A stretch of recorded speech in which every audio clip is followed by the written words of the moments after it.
Hey everyone, Bill Miller here, talking about verbal and emotional abuse from the abuser side, working through trying to overcome it, fix all our behaviors, my behaviors and patterns, and how to work it all out to get it out of our systems, get it out of our bodies permanently. Today I want to talk a little bit about blame versus responsibility. This is something that has come up from the beginning for me. It's a big deal. It's a big deal because it's kind of important. I mean, it's very important to know. First of all, I've talked about in the past, and it's one of the first things is when you admit that you're an abusive person, the first thing you do is you stop making excuses. You accept full responsibility for all of your actions, no matter how mad she made you, whether she made you mad intentionally or not, no matter how abusive she may or may not be. You have to take responsibility for your actions, for your role in things, and work from there. You can't change her. All you can do is be an example, hopefully be a really good example for her, to her, to see that it is possible to change, to see that you are taking responsibility and holding yourself accountable for all of your actions. And what ultimately could happen, a couple of things. Number one, if you stop abusing completely, which is our goal, which is where I feel like I'm headed that direction, in a pretty good manner, like in a pretty good clip. I work really hard at it. I've talked about it a few times. I spend 3-4 hours every day doing therapy, education, working on behaviors and patterns and changing them. I try everything. I'm trying a brand new type of therapy tomorrow, which I'll let you know how that goes tomorrow night. I'm curious about it. I really don't know anything about it, but it was recommended by a friend, and I've seen it in a couple of the books that I've looked at. So we're going to try it tomorrow morning, and I'll tell you how that goes tomorrow night. But what happens is, my wife left me a month ago. I take full responsibility for her leaving. I feel like I didn't give her a choice but to leave me. I say that because I feel sometimes like that I need to say that. But then I hear so many stories from so many other husbands and wives, couples that have gone through a lot worse than what we've gone through, and they did stick it out and they worked through it, and they are so thankful and happy that they did, that they didn't quit when it got hard. Unfortunately, my wife felt like she needed to quit when it got hard. I can't blame her because I wish I never put her in that situation to begin with. I wish it never got hard for us. I wish I would have taken care of my business, many years ago, and never ever abused her for 1 minute of our relationship. So while I don't blame her for leaving because she felt like that's the only thing she could do, it does make me sad that we can't be one of those couples. Well, basically every couple, any couple that's been together for 10, 20, 30 years, every single one of them will tell you that they went through some really, really shitty times. Like, they have wanted to leave many times. They have left. Many couples, they've separated for days or weeks or months, sometimes years, but they end up working through it. They get back together, they work it out, they do some therapy, some counseling, some education, and they're super thankful that they did. So I'm sad that my wife isn't there yet in life, to where she's willing to work with me. It wasn't a love thing, I know that. We're ridiculously in love when things are going well. We're best friends. We have so much fun together. We're so incredibly compatible in so many ways. It's weird. It was just, her kids, she doesn't want her kids put in a bad situation. She doesn't want her kids to ever witness any type of abuse or be in any sort of uncomfortable situation like that again. And none of us do. I have 4 kids. I don't want my kids in a situation like that either. But there's other ways you can look at it. Like, it can also be a learning thing for children to see adversity and then see you work through it. Maybe even see you go to counseling and then become way better people because of it. There's a lot to be said for that as well. Instead of if things aren't perfect, you leave, you run, and you teach your kids that that's the way to do it. Like, a person can make the argument that sticking with it would have been even more beneficial to the kids instead of sheltering them or leading them to believe that that's the way to handle adversity is to run. Anyway, side note, that's this part that makes me sad, because now I live the rest of my life wishing that she would have at least fought for us, with me as I go through this. But back to my original point, I have taken responsibility for everything. I don't know, and this is a true story, I don't know how she would have treated me if I never emotionally or verbally abused her once. Like, if I never abused her one single time from the very first day we met, I don't know that she would have abused me back. She did abuse me back. A lot of times unprovoked. A lot of times I wasn't being abusive and she was. But again, I don't know, and I'll never know, unfortunately, if that's because she found herself always being in kind of defense mode, or where she felt like she needed to stick up for herself and become the aggressor in our relationship at times, even though it meant becoming abusive towards me, if it was something that she felt like she needed to do, whether it be consciously or unconsciously, because of the position I put her in. It's entirely possible. I don't, now that I'm as far as I am with kind of the learning process and how abusive behaviors work, I can see that she has a lot of issues, like, to be fair. But again, there's not a person in the world that doesn't, and that is a true story for sure. But I can see, she had a very, very rough childhood. She said she forgave it just kind of through God or whatever, but there's a lot more to it than just saying I forgive it, because it stays with you. Your patterns and behaviors, those are patterns and behaviors. That's not something you forgive. Those are things that you establish and develop as a child, as defense mechanisms, to protect yourself from the things that she went through and the things that I went through and the things that most of us go through. We develop these behaviors and patterns to shield us and protect us from all of that. And that's not a matter of forgiving. That's a matter of learning how to change those behaviors and patterns. So one of the hardest things. So my support system, my support group, they're fantastic. My family, and I've got a close friend that, thank God, I have them. And my family, they're amazing.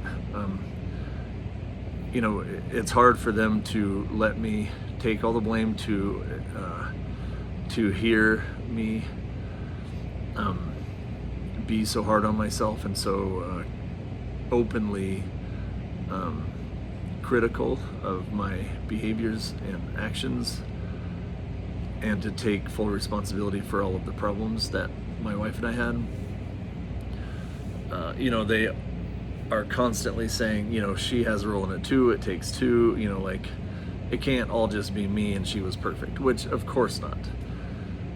But the only thing, I can say is like, I can't change hers. I can't change her abusive patterns or behaviors. I can't change her anything. I can only take responsibility for every single bit of mine and make damn sure that it is completely out of my life, out of my system, out of my brain, out of my heart, out of my reflexes, that my neural pathways are changed, and I have different reactions to certain things, and I am very aware of warning signs, like to where I'm leaving my comfort zone and getting into that area where I used to become abusive.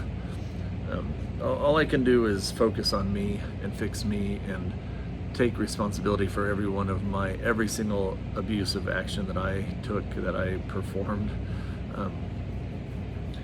and never know. Otherwise, I feel like I'm making excuses. But the reality is that, I know that I wasn't the only one to blame here. I just know I can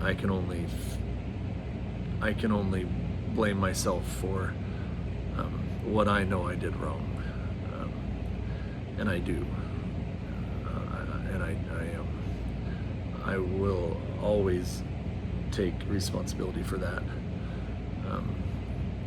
And if God does bring her back into my life,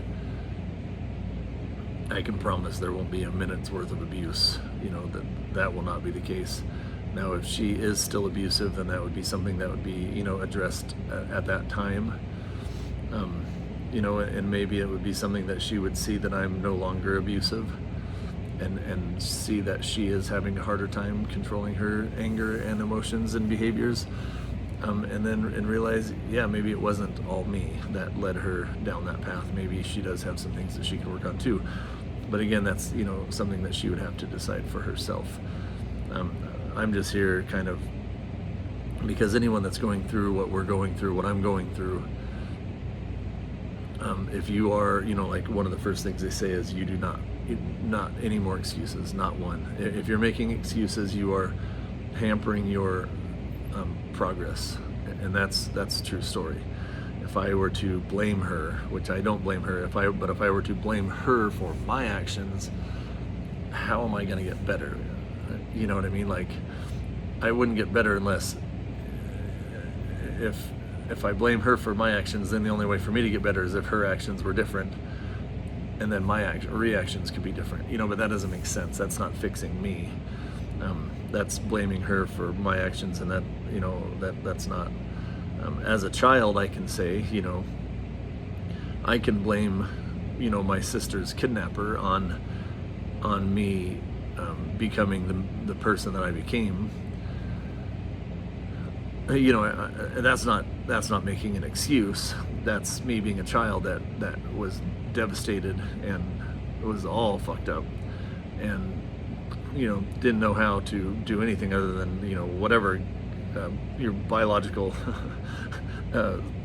body does to protect your heart and mind and soul by putting up walls and not caring anymore, or whatever walls whatever defense mechanisms you put up as a child, or you engage in as a child. You don't know what the hell you're doing then.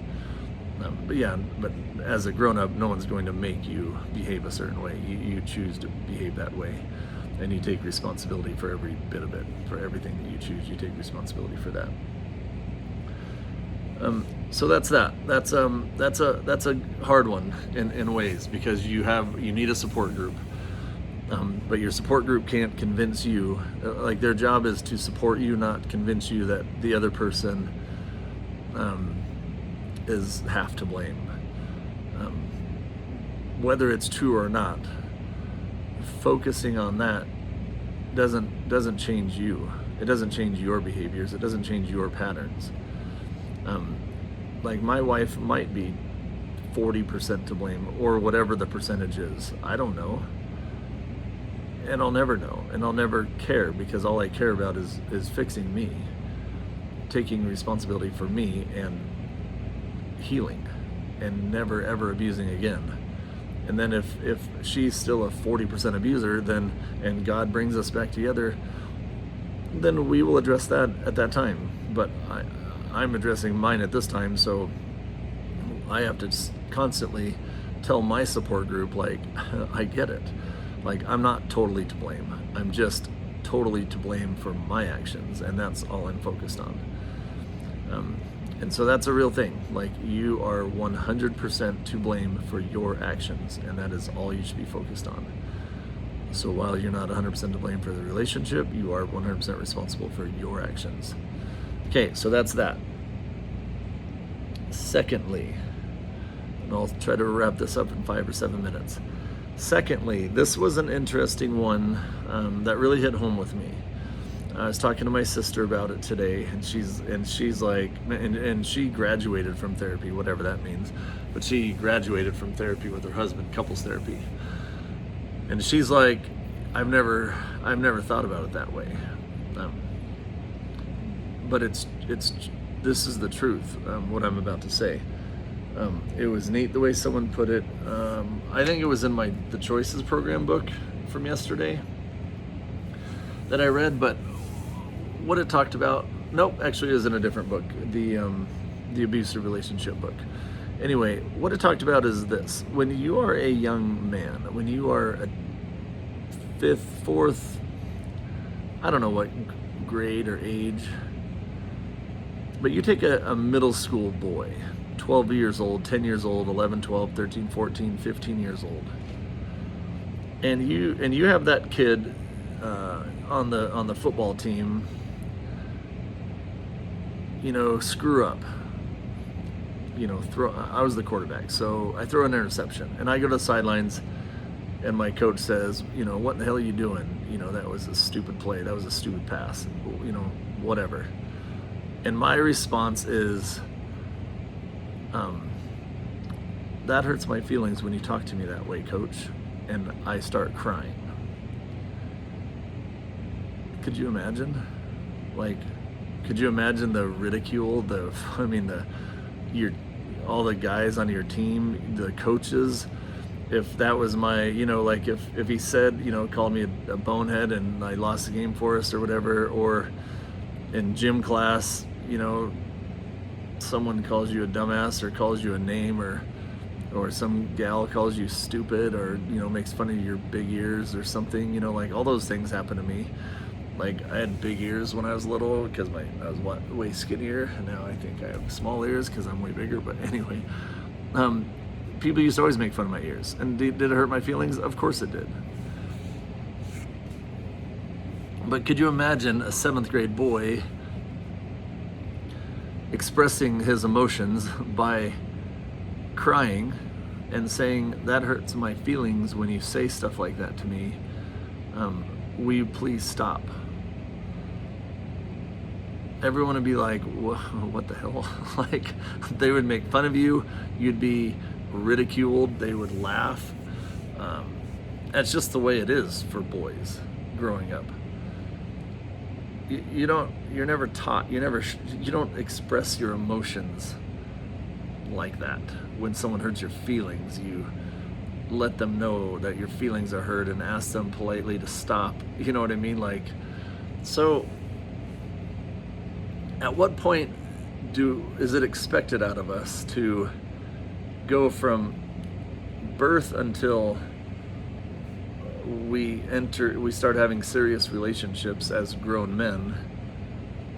Where along the way do we learn that you need to be tough and macho and not cry and have your little feelings hurt over everything, even if it does hurt your feelings, but not, put it out there so everyone in the world makes fun of you and calls you a pussy? Excuse my language. To now you're in a relationship and somehow you're magically supposed to know how to relay these feelings to a girl that has been doing it her whole life, because that's something that gals seem to be very good at for the most part, and it's okay, very, very socially and acceptable for girls to cry when they're upset. You feel bad for them. You buy them flowers. You do whatever you can to fix it because you feel sad. But when you get into relationships as a grown man, there's nothing in my life, looking back, that ever taught me how to, express my feelings, to show my emotions, and not hide them. Like, you grow up as a guy and you can express anger, like that's totally acceptable. Like, someone pisses you off, you whoop them, like straight up, like that's acceptable. And you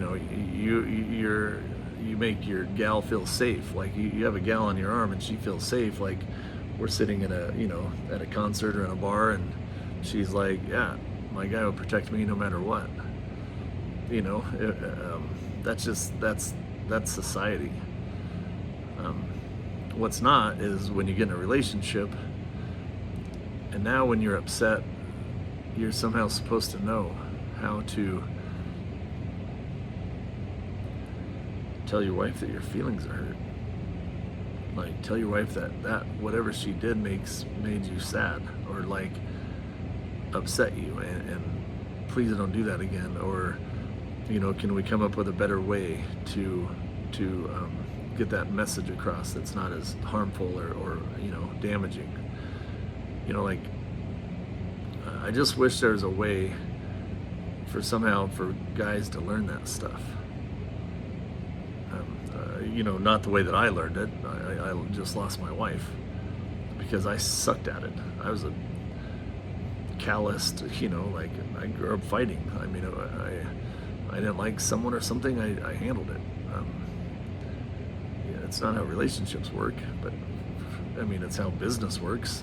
Like, I own this bar and restaurant. I've owned, 5 or 6 other businesses, but it's always a competition. It's always the best man wins. It's always the smartest. It's always the most, you can talk whoever into anything, and the smartest person, and and then, when it's in the world, it's, tough guys,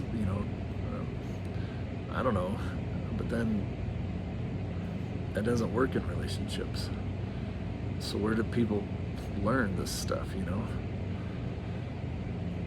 On the flip side, women, gals, girls, it's not acceptable for them to show their anger.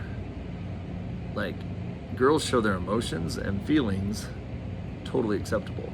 A girl fighting, like physically fighting and threatening to kick someone's ass, that's just trashy. Like in society, you have a girl in 7th grade that goes around fighting because people piss her off. She's like a little tomboy. That's trashy. Like, that's not ladylike. That's not how girls are raised. But girls feel the same amount of anger that guys feel, but guys can just punch each other, get the anger out of their system, establish a dominance, and move on. Girls, you have to bury it. Like they bury it in themselves because it's not socially acceptable for them to show their anger. They can show their fear and sadness and things of that nature. But so how do these girls grow up? They internalize all their anger, which eventually turns to like they take fault, or they take the blame for their anger, because like they feel all this anger but they can't let it out, so they end up like it's brutal to have to like keep it inside you and not be able to express it. Expressing anger is hard. In a healthy manner, expressing anger is very hard. So I feel bad for all these, the girls that grow up because they can't even express anger. Like I'm not allowed to, or not allowed, I can't say that. I get ridiculed if I express my sadness and love and emotions and all that stuff. Well, girls feel all sorts of anger growing up, all sorts of it, and they're not allowed to express it. They have to just internalize it all. And that's horrible for them. It's horrible for their health. It's horrible for their minds and their spirits to have to just swallow all that anger. So when you're in a relationship, it's a good thing to keep in mind, you know, for you ladies, for ladies out there, just realize that, like, you know what? At no point in your man's life was it okay to show his emotions or to talk about his feelings with anyone, not his friends, not his coworkers, not his teammates or his classmates or his you know, it's just at no point in his life was it okay and normal for him to do that. So when you're wanting him to talk about that type of stuff, it's hard. Like it's not common sense to us. Like, it's easy for us to express anger, and likewise for the guys. Like, when the gals want to talk about things all the time, like, I always hear guys are like, oh God, she wants to talk about everything, you know? Well, that's because she has a lot inside of her that they always have to keep it in. Like, they always have to, you know, they have to internalize all their anger. And so, like, when they finally get in a relationship where they have someone they can confide in, like, open up to, yeah, they probably want to talk about a lot of stuff. But just understand that, like, that's the way that they were raised. I mean, that's the society that women were raised in, to where they only have a certain person or two in their life where they can actually express all that stuff. Otherwise, they have to always act, you know, pretty and nice and not mad and, you know, fighting. So anyway, that's kind of that little rant. It does make sense. You know, sometimes things make